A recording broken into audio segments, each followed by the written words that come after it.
Assalomu alaykum hurmatli televizor ko'rguvchilar. Uyg'ur televiziyasining kundalik xabarlarini ko'rishinglarni qarshi olamiz. Oldi bilan xabarlarimizning muhim mazmunlarini tanishtiramiz. Xitoy tarafining Amerika-Xitoy savdo kelishimidagi mazmunlarni o'zgartirishi kuchli diqqat qo'zg'amoqda. Ilhom To'xtiga 2019-yillik erkinlik mukofoti berish qaror qilindi. Serik artisi Aygul Mehmet yuqori mahorati bilan dunyo sahnasida Uyg'urlarni yana bir qatim tanitdi. Misr bilan Xitoy dastlabki qarz kelishimini imzoladi. Tövəndə diqqətinizə xəbərlərimizin təfsili məzmunları olsun. Amerika bilan Xitoy o'rtasidagi savdo urushi kun sayin keskinlashib, oxirgi kelishim imzolanmagan bir mezgilda Xitoy taraf ikki davlat o'rtasidagi savdo kelishimining dastlabki nusxasidagi mazmunlarni butunlay o'zgartirib o'tgan.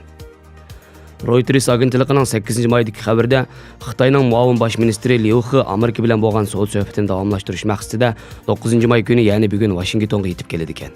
Hamda ikki davlat o'rtasidagi savdo kelishimining Beijing taraf butunlay o'zgartirib tayyorlagan dastlabki nusxasi Washingtonga avatilgan. Xitoy taraf tayyorlagan kelishimning dastlabki nusxasi 150 betga yaqin bo'lib, Xitoy taraf buning mazmuniga butunlay o'zgartirish kirgizgan. Shundaqla Amerikaning yadroliq talablariga qo'shilmaydiganligini ishora qilgan. Xabarda bildirishicha, asldagi savdo kelishimining dastlabki nusxasi 7 bo'lakdan tarkib topgan bo'lib, Amerikaning Xitoy ustidan savdo urushi qo'zg'ishiga sabab bo'lgan ba'zi muhim masalalarga qarata Xitoy tarafining muvofiq inkos qaytarishi, ya'ni xalqaro qonun nizomlar bo'yicha kelishimga kelishi talab qilingan. Bular asosida Xitoyning Amerikaning aqliy mulklari va savdo maxfiyatligini o'g'irlashi, Amerika shirkatlarini texnik o'tinib berishga qistishi, adolatsiz raqobat, moliya va pul muomala sohasidagi monopollik qatorliqlarni o'z ichiga oladi ekan. Amerika prezidenti Donald Trump Xitoyning muavin bosh ministri Liu Hening Washingtonga savdo suhbati uchun kelgan vaqtiga to'g'rilab, Twitterda bir uchur yo'llab, Xitoyning 200 milliard dollarlik mahsulotlarga 10% dan 25% gacha tamojin beji qo'ydiganligidan bishorat bergan. Kuzatuvchilarning qarashicha, Xitoyning asldagi savdo kelishimidagi muhim mazmunlarni o'zgartirib olib kelishi va Amerika o'tir qo'ygan yadroliq masalalardan o'zini qochirishi ikki davlat orasida oylardan beri davom qilayotgan savdo urushining kelishim bilan hal bo'lmaydiganligidan darak beradi ekan.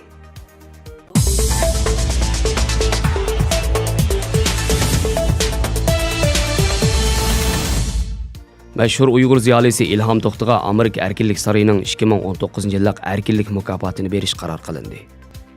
Amerikadagi Erkinlik saroyining bildirishicha, Erkinlik saroyi 1943-yildan boshlab erkinlik va demokratiya uchun kurash qiluvchilarni mukofotlab kelgan.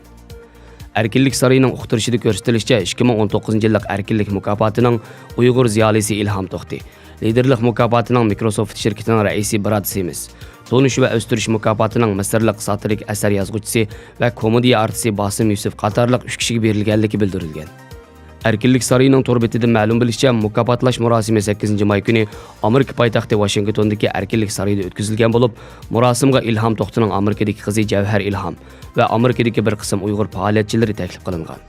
O'zining hayajonli tuyg'usini ifodalagan Javhar Ilhom, dadasi Ilhom To'xtiga erkinlik mukofoti berilganligidan faxrlangan bo'lsa-mu, ammo Xitoy turmasiga mahkum qilingan dadasi va jazo lagerlari qamalgan Uyg'urlarning o'ylig'ida yanada azobdan xoli bo'lmayotganligini eskartib, agar hamma odamning fikri erkinligi va diniy e'tiqod erkinligi bo'lgan bo'lsa, bundaq bir murosim orqali erkinlik mukofoti tarqatishga hojat qolmagan bo'ladi.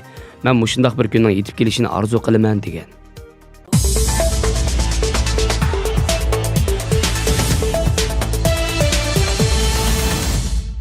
Erkin Asiya radiosi xabarida 7-may kuni Kanadaning Toronto shahar markazidagi eng chong tantarbiya zalida Amerika davlatlik basketbol jamiyatining darajadan tashqari basketbol kasbiy musobaqasi bo'lib o'tdi.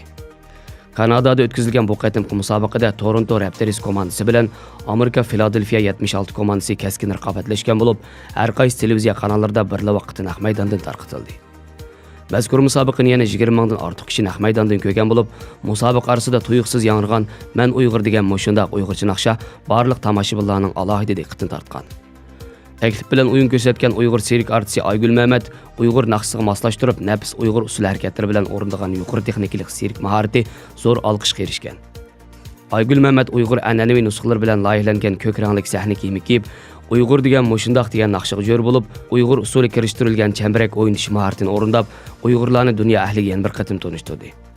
Navbatda Aygul Mehmetning bu xalqaro musobaqada ko'rsatgan o'yinning sin ko'rinishlari ijtimoiy taratqulat taralmoqda.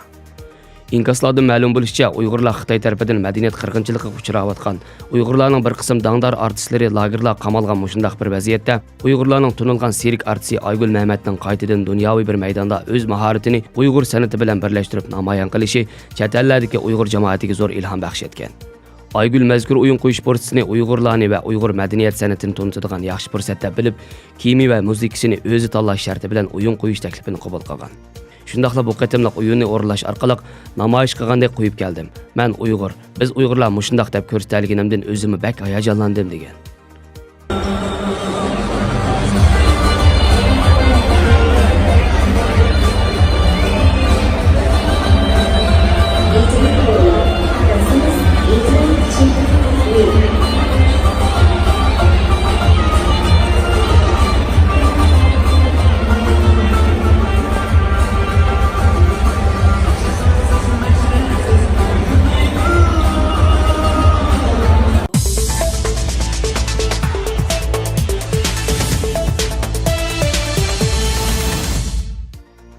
Misr bilan Xitoy o'rtasida Qohirada bino qilinadigan yangi ma'muriy poytaxtning markaziy xizmat rayonining plan qurilishiga ishlatilgan qarzning dastlabki qismi uchun imzolarning qo'yilganligi bildirildi.